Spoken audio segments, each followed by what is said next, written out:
Saudi Arabia yatalengeza kuti msonkhano walephereka, achakwera anakakamira ndi kupitabe. Kodi amakapanga chani poteni dziko anawuza kuti asapite? Taona atangokwera ndege ndi kutuluka, Reserve Bank inagwetsa Kwacha ndi 44%. Kodi amene anasayinira kuti Kwacha igwe with that amount of percentage anayendani? Ndi zachidziwikire kuti amene anachita zimenezi ndi chakwera. That is why anathawa ndi kupita Saudi Arabia. Akuluakulu, president ameneyu walemera kwambiri chifukwa cha devaluation, pamene Malawi akungosaukirabe. Kuti angosawa masiku ochepa asanagwetse Kwacha, anasintha ndalama zawo zonse into forex. Ndiye panopa ayamba kuzigulitsa pa mtengo okwera. Monga tikudziwa kunena kuti Kwacha yachoka 1180 ndi kufika pa 1700 against dollar. Izi zikutanthauza kuti ngati chakwera anali ndi 100 million Kwacha, panopa yakwera ndi kufika 170 million.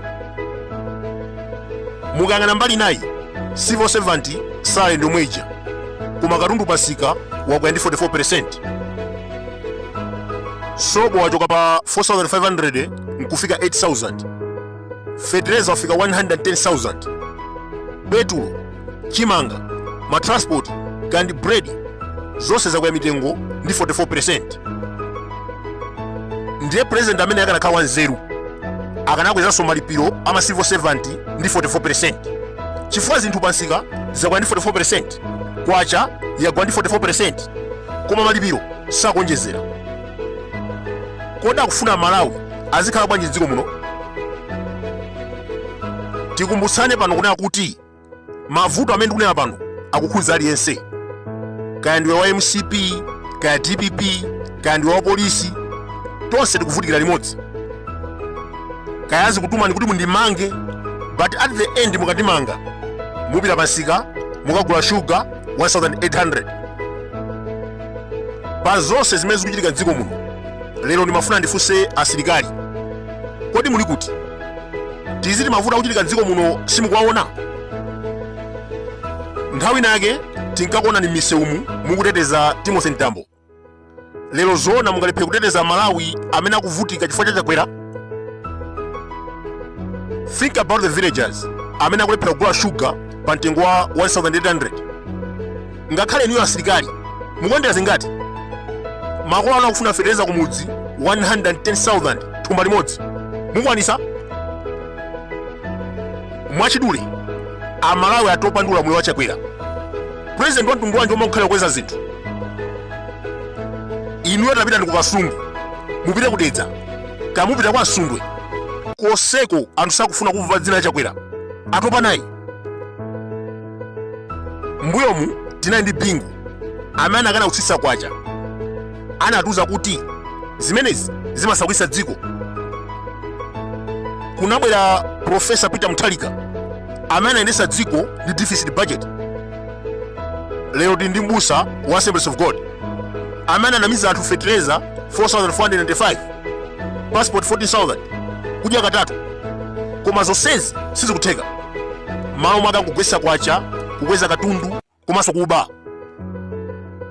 And wait a minute, decision ina yake imene achitika mbuyomu ndiyo dabwisa kwambiri. Achakwera anachosa Sosten Gwengwe ndi kusankha Simplex Chichola ngati Minister of Finance. Akuluakulu, munthu uyu sadziwa chilichonse chokhudzaniza chuma, ali ndi experience ya NGO, mpaka nthawi yake anabala ndalama ku Global Fund. Pamene ndikunena pano kuli milandu yoti ayankhe kumenekoko. Ndiye pena pake zomwe adabwisa, munthu wotwatwa ngati Chichola amusira bwanji chithumba cha boma? Amalawi tiyenera kukhala serious ndi dziko lathu. Anthu awa anayamba kutinamiza ndi pakanthawi ndipo atopetsa. Mbuyo mwana agwetsa Kwacha ndi 25% mpaka anapanga ka press conference kawo nkumandamiza kuti zinthu zikhala bwino. kodi zikhala bwino? Katundu anachipa, ntchito zinapezeka, nanga chuma chinayamba kuyenda bwino. Lero achakwera atheratu mantha mpaka agwetsa Kwacha ndi 44%. Kodi MCP pochita zimenezi akufuna anthu azipanga chani m'dziko muno? Munthu wakumudzi akwanisa kugula fertilizer 110,000 a day. Azathu akulilongwe ndi dowa tikudziwa bwinobwino zimene amakonda. Ndi mmene zinthu zililimu akwanisa kugula paketi ya sugar 1,800 ndi kukamwera tea. Apatu ma civil servant amba kuyenda pasi popita kuntchito chifukwa sakwanisa kulipira minibus.